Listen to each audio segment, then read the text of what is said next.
Good morning and welcome to Take 10 for this week.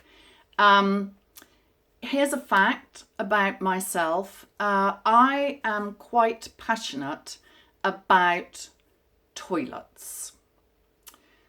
Possibly not the opening sentence that you were expecting, but let me explain why I'm saying that. I love to travel.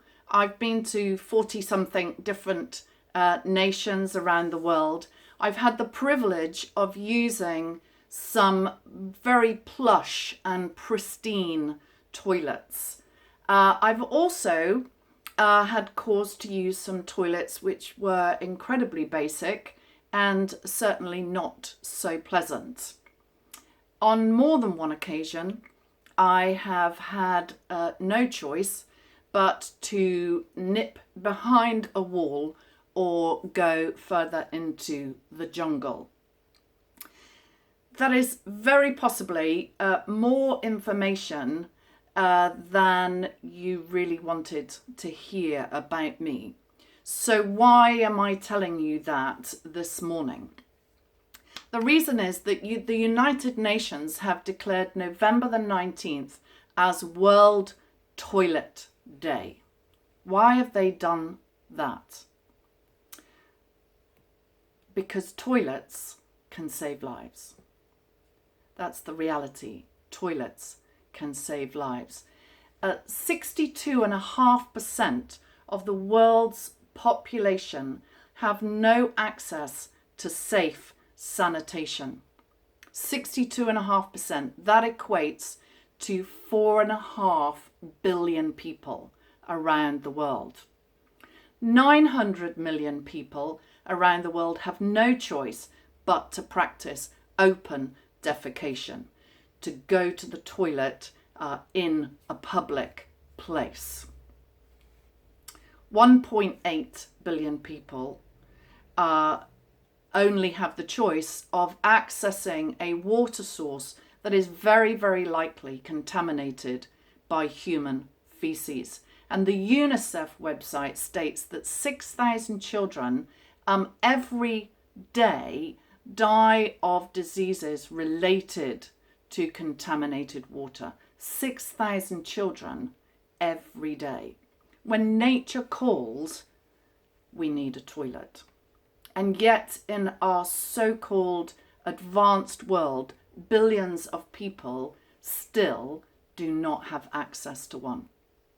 This means that human feces on a massive scale is not being captured and treated in the way that it should, and is consequently contaminating water and soil that is supposed to give life.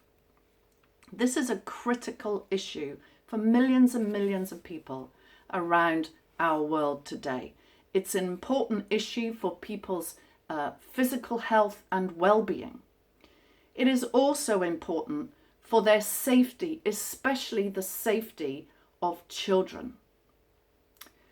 But for me, it is also about dignity.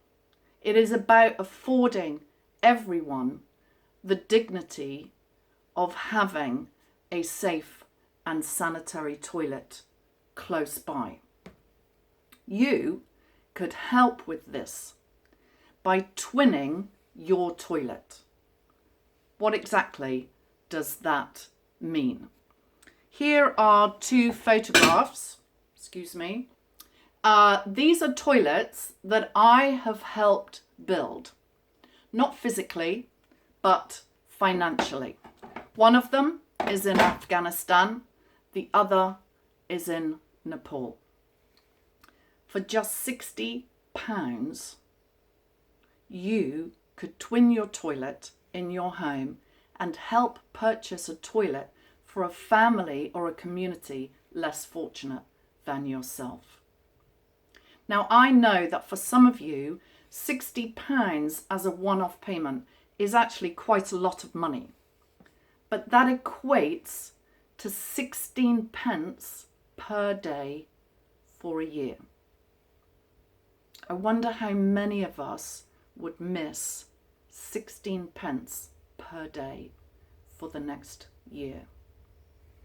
By twinning your toilet, you can give a family or a community less fortunate than yourself the dignity of being able to pee and poo in a safe and sanitary toilet close by.